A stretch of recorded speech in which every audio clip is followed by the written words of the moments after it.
All right, how's it going?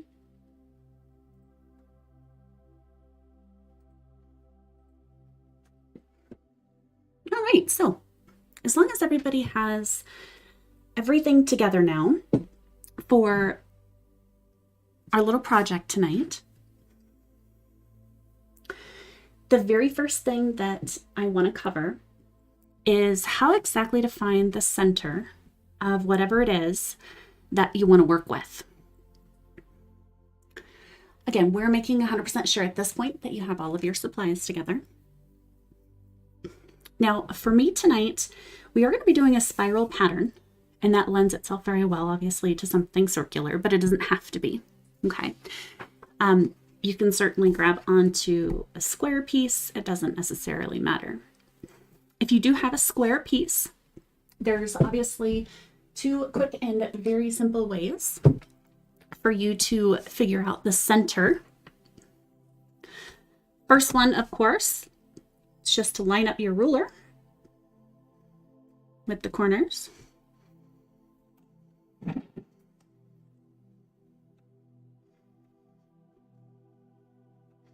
Did not make my line long enough.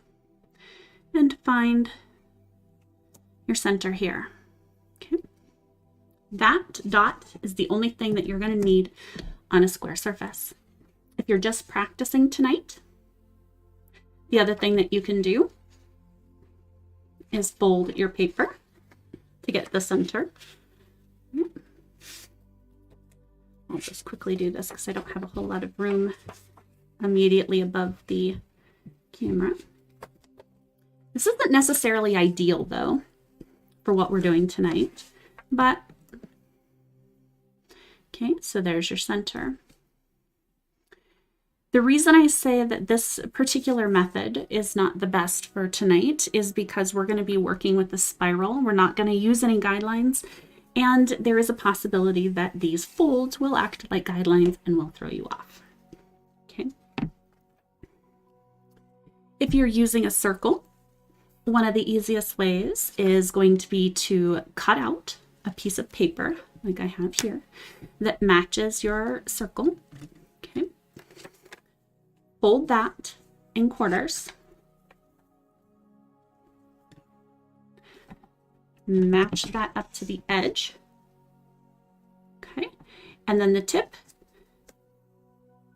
is your middle.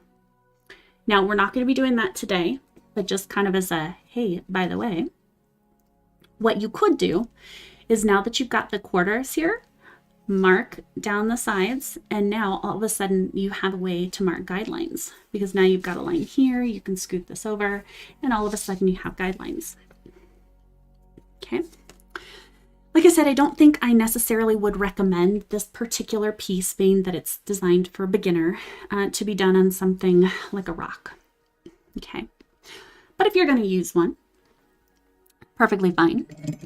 One of the ways that I found simple enough for these kind of odd shapes is going to be to use a compass. What you'll do with your compass is find the thickest point, right? Okay. So what is that? That is probably about a 9. Okay. So we'll go ahead and mark 1.5. Kind of get it in there.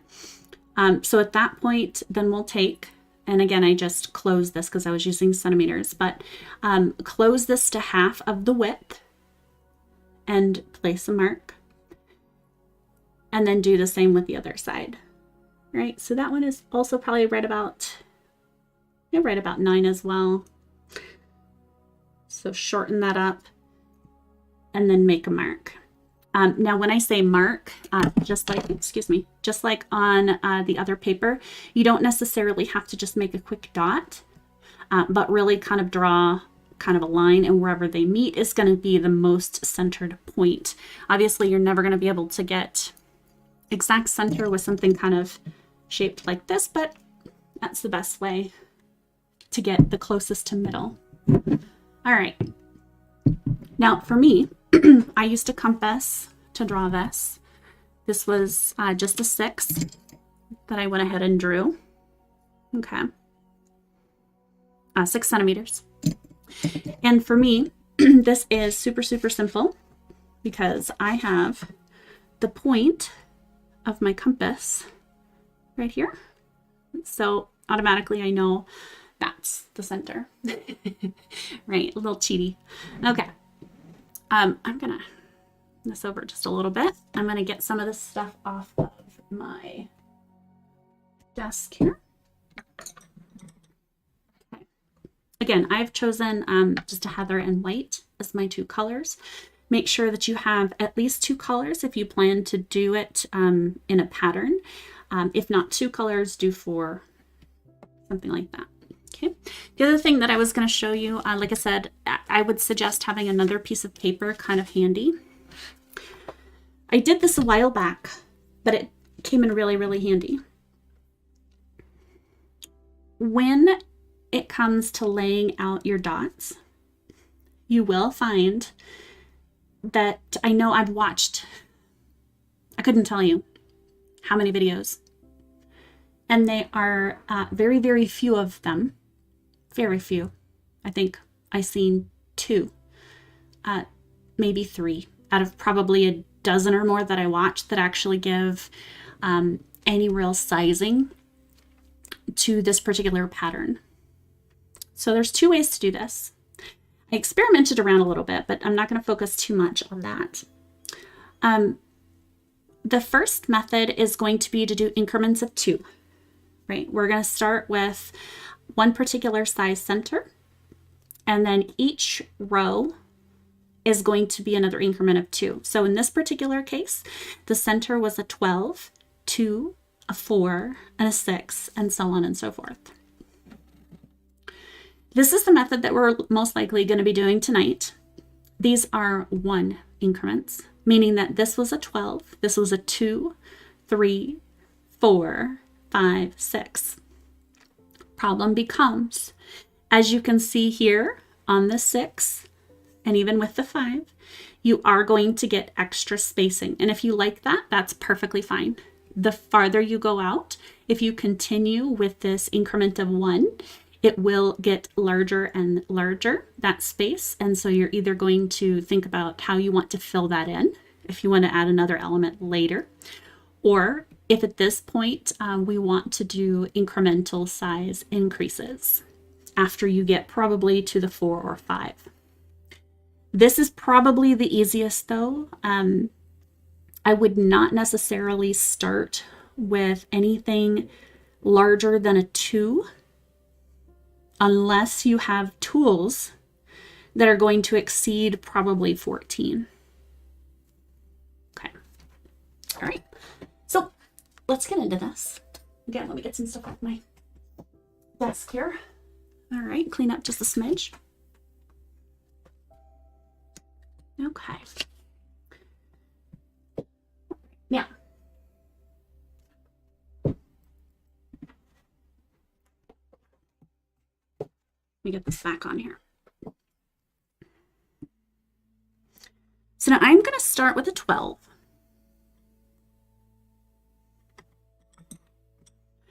Keep in mind, depending on what tools you are going to be using, you may not, the sizes that I use may or may not be equivalent, right? Okay, so let's start with a 12. Why don't we start with the purple?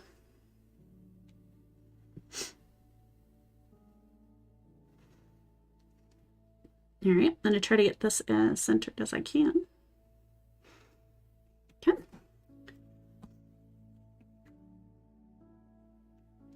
And then I'm going to immediately go into 2. Now what we're going to do here, because we have 2 separate colors, now keep in mind if you've chosen more colors, you want to do this slightly different.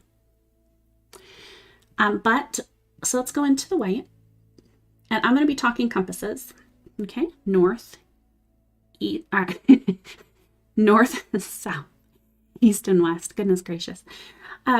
So we want to start, let's put a dot north and south.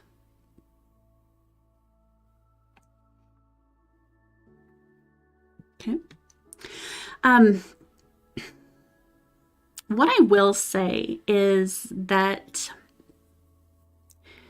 the number of dots in the center is going to be to your benefit if it is an even number. Okay. I'm just thinking here real quick how I want to do this for you.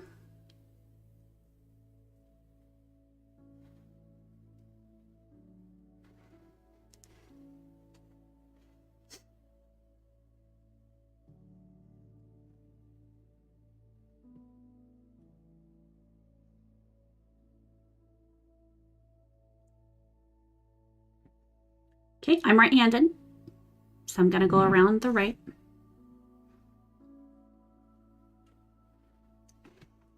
Okay, so this is how we're going to start. I'm going to go back into the white.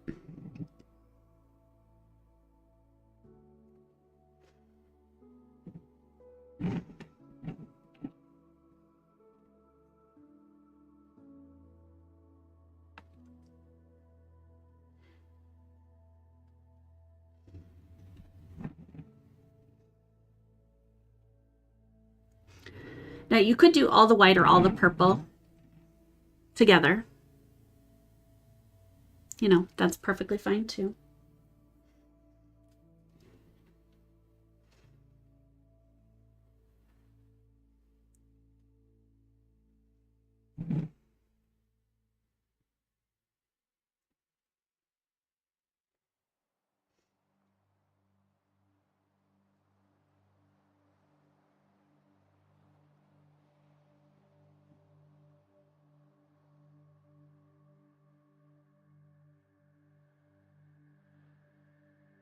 Okay. I realized last minute, I'm like, oops, I don't have my other one here, so I'm going to grab that real quick.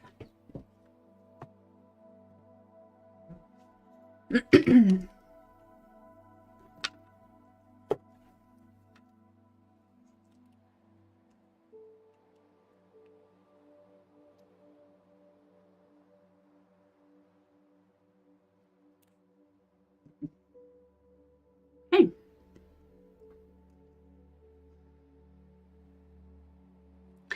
Now, if you are kind of wondering about spacing on this, you really have to play around. I know, just because I've done it a million times, and I did practice this a lot, and I did play around with this a lot, I know that if I use a 12 center, a 2 will fit around it perfectly, right? I'll get the proper number. But there isn't a real formula for that.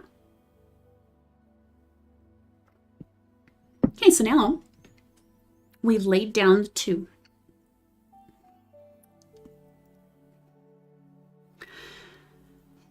In this particular situation, like I said, I'm probably, at least for the first couple, we're going to go up just a 1 size increment. Instead of doing it in 2s, so 2, 4, 6, 8, we're going to start out with 2, 3, and 4. Then we're going to change it up just a little bit. That's more of a personal preference because I do like the more gradual increase in the center. If you choose to, at this point, instead of doing a 3, go ahead and do a 4. Process will still be the same. So what we want to do now in this second row, it does not matter which color you want to start with. I'll just start with the white. Pick one of the white, and depending on if you're left or right-handed, I suppose, go to the right of that colored dot into the crook right next to it, and we're going to place this 3 right in the crook on the row above it. Okay. We're going to do that same thing here. It's much easier, I think, after you've done your first row to start to skip. I'm going back into a white instead of going into the purple, okay? Because now I have a very, very clear position. I'm going to try to do these rather slow just to make sure that everyone is keeping up. And maybe also so that you don't get too dizzy. I'm going to be turning my Lazy Susan around quite a bit tonight.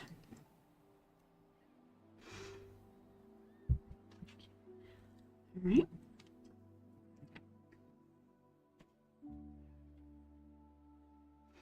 All right, so they're all in the crook.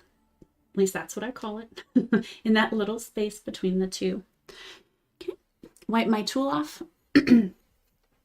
Now, let's see. I make sure that the tool is dry as well, especially with the acrylic rods and these particular ones. If there's any hint of water left on it, it really makes a gigantic mess. Okay. I usually, if you ever see me do this, I think I mostly do it off camera, but when I clean my tools, I just wipe them on my palm. So it's my little quirk. All right. So now we're going to go into the purple and we're going to make a dot right next to this one. If you're using more colors, just rotate through them.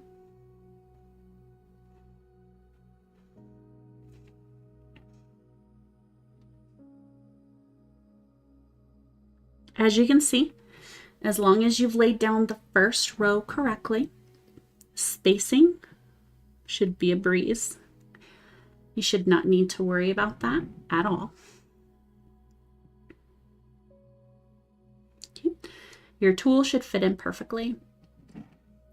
Now, I know, as a beginner myself, the very first tool set that I bought contained just these, a few acrylic rods, and the clay, which I'm really close on the edge of just tossing those away. I am not a fan of those.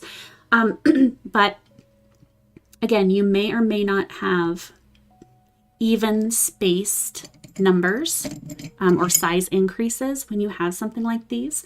I labeled these at one point. For example, I have a 2.6 and the next step up is a 3. So you may be in that situation and that's fine.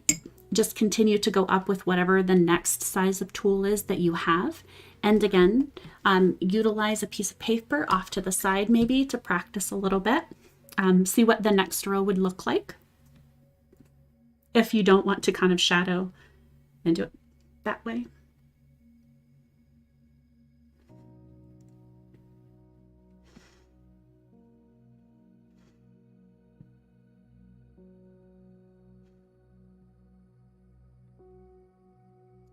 Let me get into that gold here.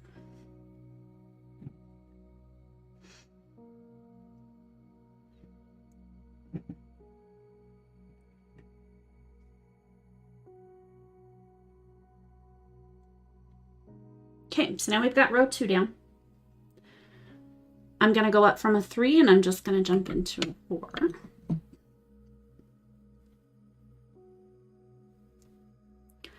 We're going to follow that same thing here. Okay.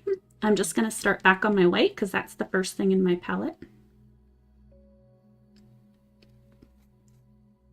Again, shift to the right, follow the crook.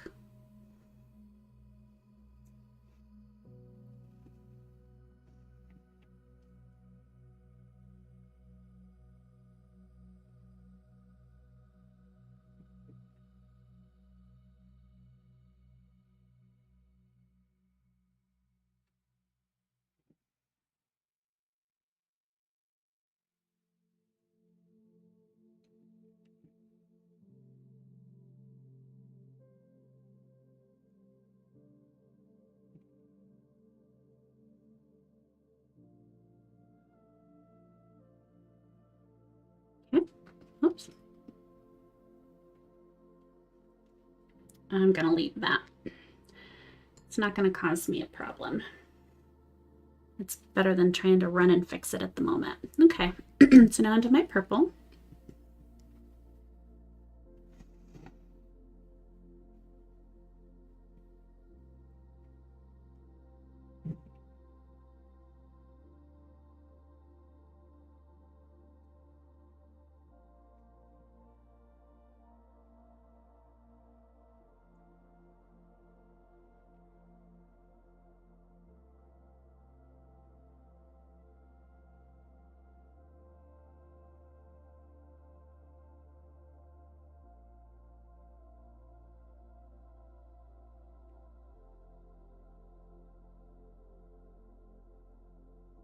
Okay. Hopefully you can see pretty clearly here how this is coming up, how the pattern is evolving.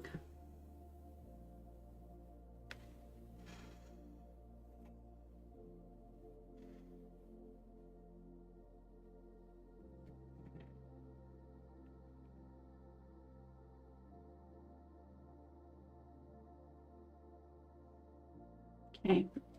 Now,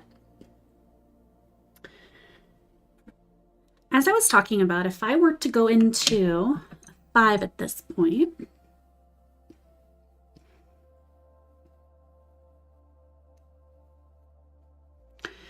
my 5, I don't know how well you can see this, my 5, if I put a 5 here and one here, I already have a little bit of space, but I'm going to start to get more. So what I'm going to do is I'm going to go up a half a size to a 5-5. Okay, one second.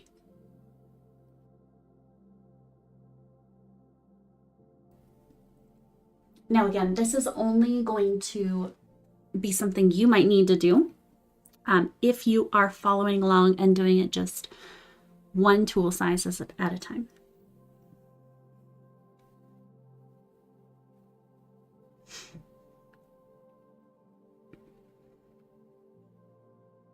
Okay.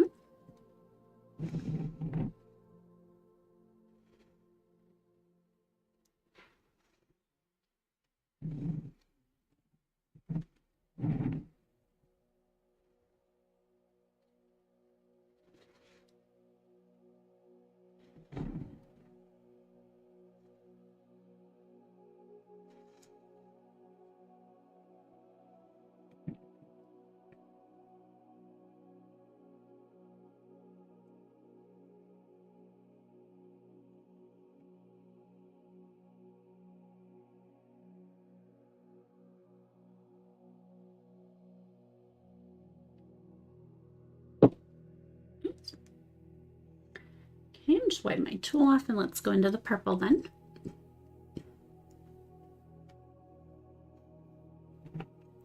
If you haven't already figured it out,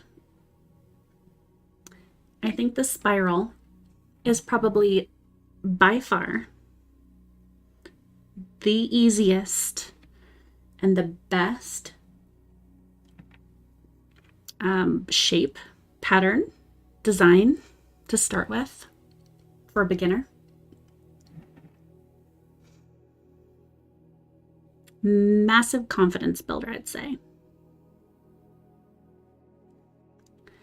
Very nice and easy.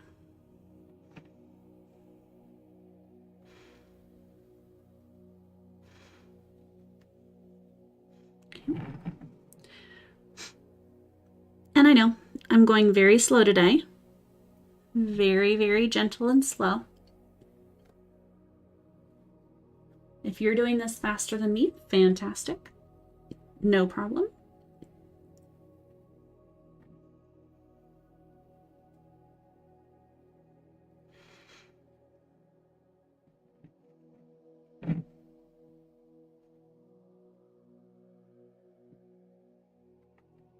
Okay.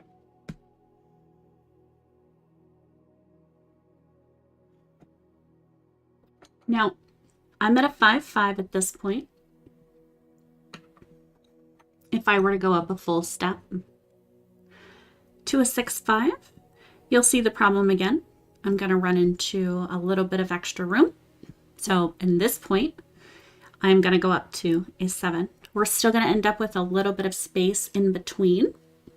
I personally am fine with that because as you can see, I have incorporated the gold. This will leave me a little bit of room later on to be able to add in a few additional kind of embellishes, some micro dots, things like that, which I'll show you.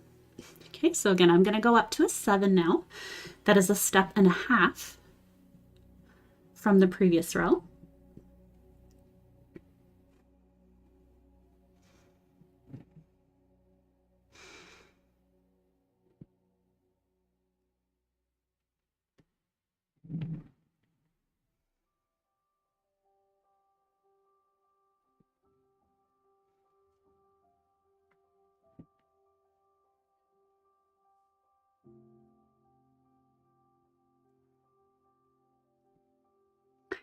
Now, like I said, I know a lot of this is just going to be repetitive.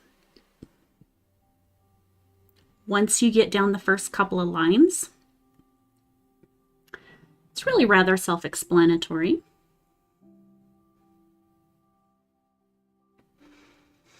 While I'm doing this, since I know it is a bit of a repetitive move, other than, when we switch sizes, if you do happen to have any questions regarding this particular pattern, design or not, you can certainly pop that in chat.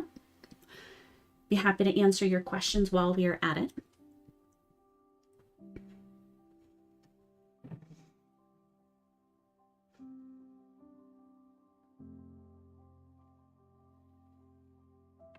Okay. Now you can see the difference just there, how much extra room I have between the dots. Okay, and if you don't like that, use that extra piece of paper that I mentioned. Okay, and kind of play around a little bit, or just go ahead and increase your size an increment of 2. Okay.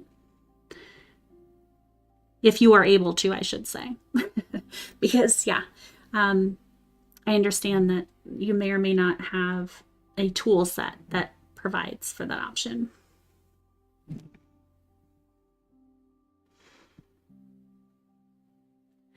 So improvise, use what you've got. If you do have the capability, going up an equal to is great.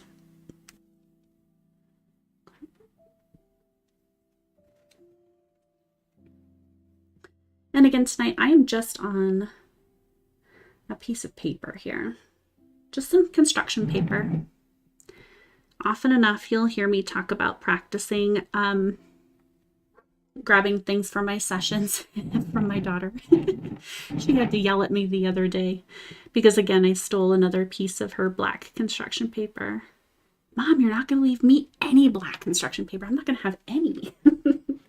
I guess it's probably time that I get my own, right? I probably should stop raiding her stash for my practice stuff. Okay. All right. So now that was a 7.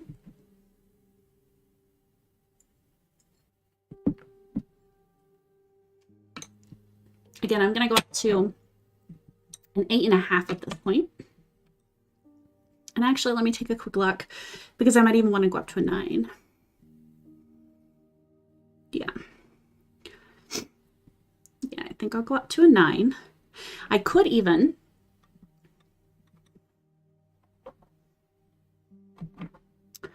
let's see. I could probably even get away with a 10. As much room as I have. I don't think I want to go quite up to a 9.5 though. That's going to be a pretty big jump. And I think I am okay, personally speaking, with the space in between. Okay, so I'm going to stick with a 9. So that's a 2 size increment there.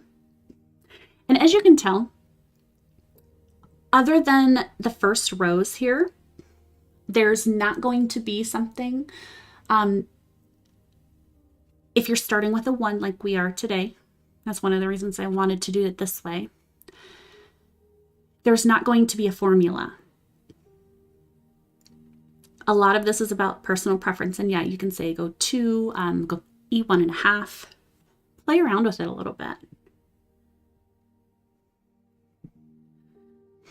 So again, this one's a 9. I like the more gradual increases, so.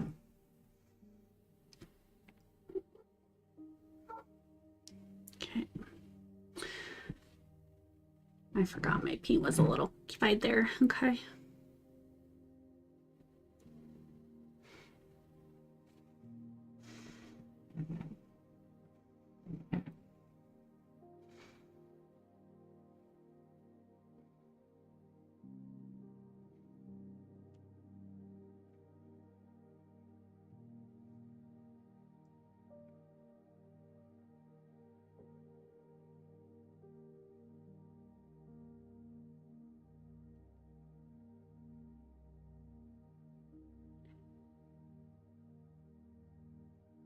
Now, if you guys are following along,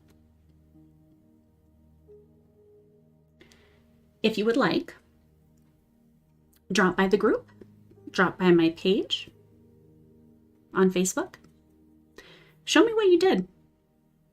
Show me what colors you did decide, you know, whatever. Share. I'd love to know if this was actually helpful.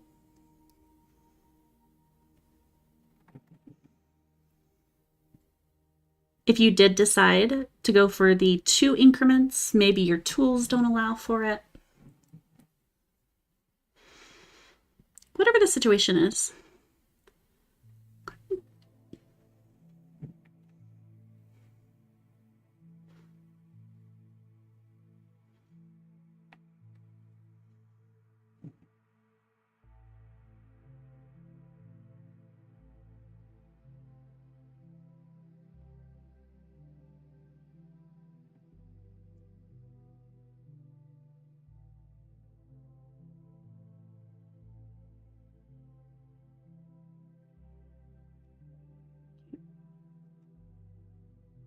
And like I said, since we're getting into these larger, especially with the flat-headed tools, make sure that you have enough paint in your wells so that, especially if you're with flat-headed tools, because I know the majority of the larger tools are going to be flat-headed, you have to be very careful with the pressure that you use and that your tool is loaded up quite a bit, or else you're going to get those really kind of funny ridges happening.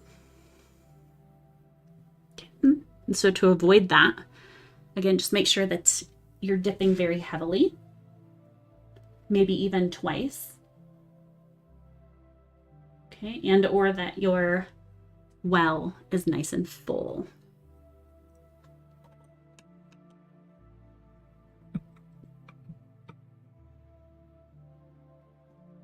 Now, if I were to move up 1.5 at this point, again, we're running into really big gaps.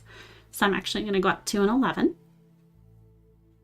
That's still going to give me a gap, but again, not as much. It'll be a little bit more incremental.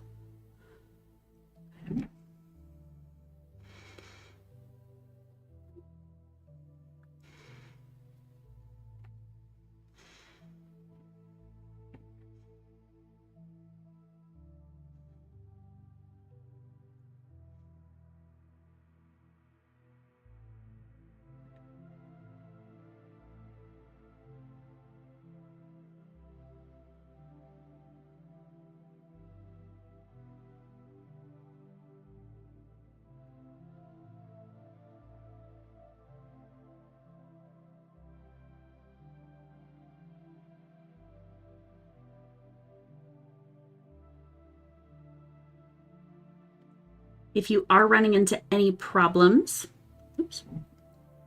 as you're doing this, again, we're in a live session here. Feel free to drop in a comment. See, my tool wasn't loaded up properly. Oops. So I'm going to go back in. Dip that again. I drug it just a little bit, but that's okay. This is going to be my stroke here.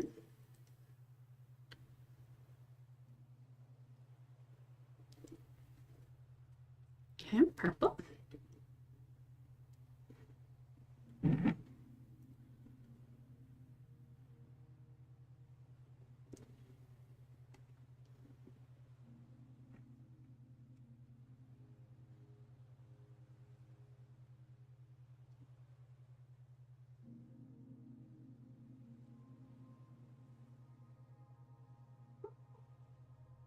Okay. We are almost done.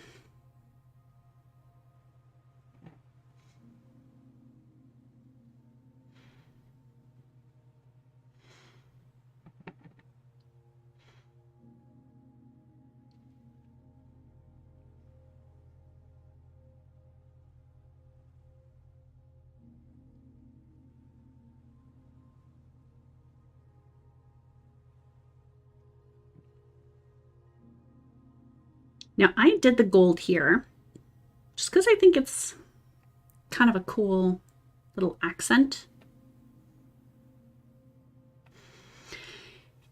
Just like I did in the beginning, if you start with the kind of north-south tip, you have room to do that.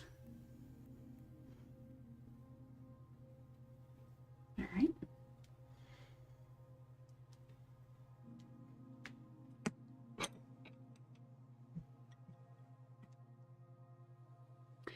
Now this is going to be my last one, and I went up 1.5 to a 13.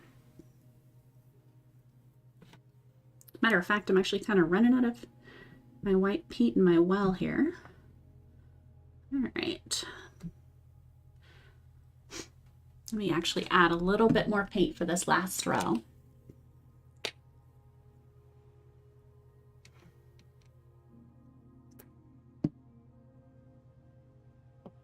We'll just make 100% sure. Okay.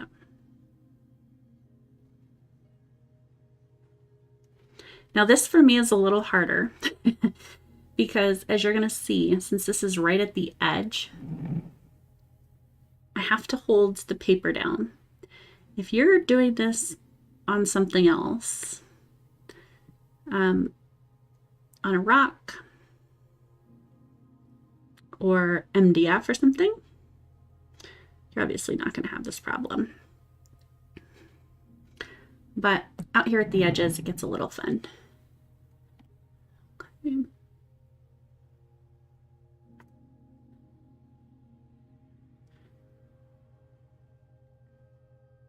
Okay, oops.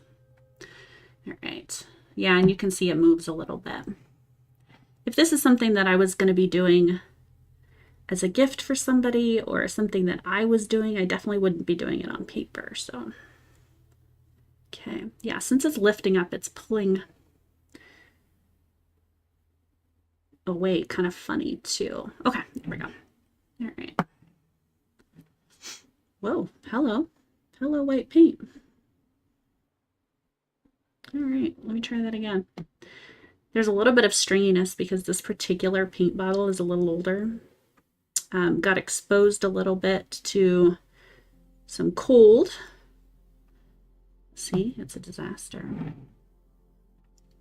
And I decided not to thin it tonight.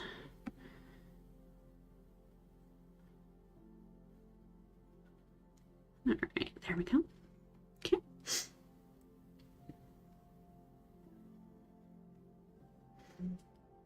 And then I can show you just a few little things that you can add. Let's see how we can get this one in here.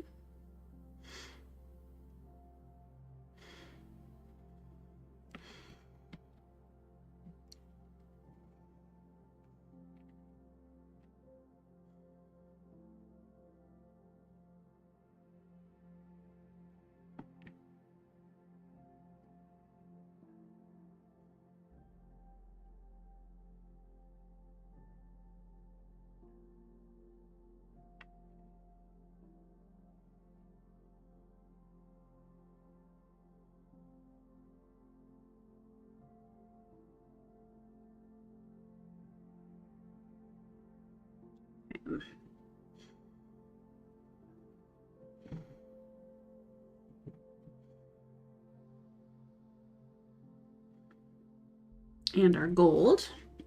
Now the gold, the metallics tend to be a smidge thicker. Yep, so these nice big fat ones.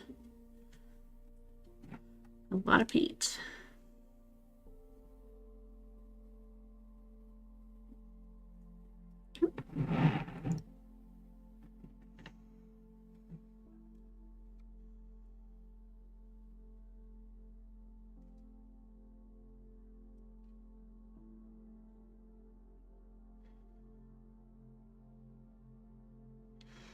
All right. Okay. So we're done there. So we're done as far as the swoosh pattern is concerned. Okay. Now, what you can also do at this point Let me get my tool wiped off here.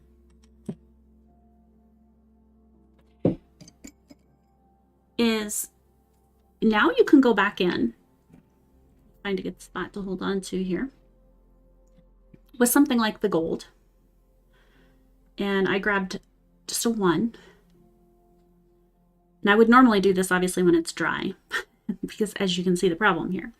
But then what you could do is these little spaces in between, you could fill.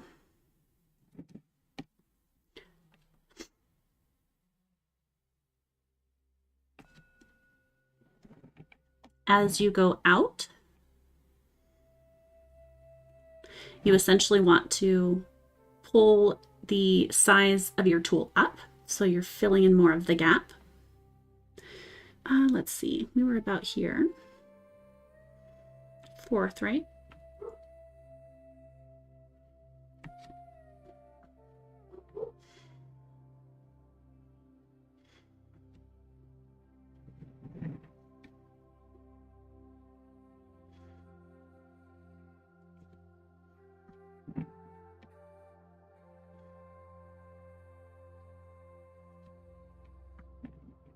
You could use any other color.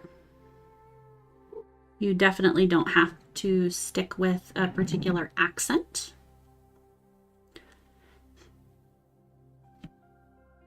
If I do this, for example, using the same 1 all the way up,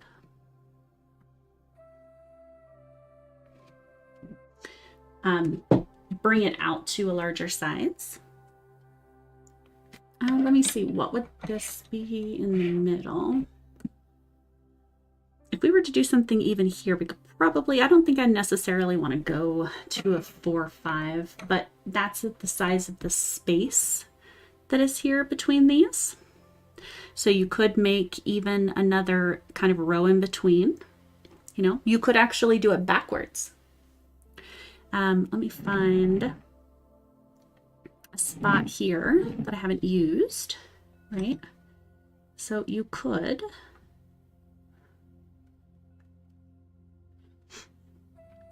let's see, do I have a nice spot?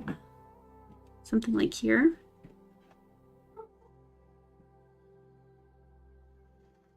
And then just walk the dots through.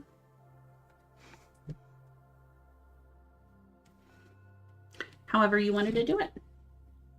Okay, but tonight was really just about the main swirl pattern, just to make sure that you know how to do it, that it's going to be quick and easy for you.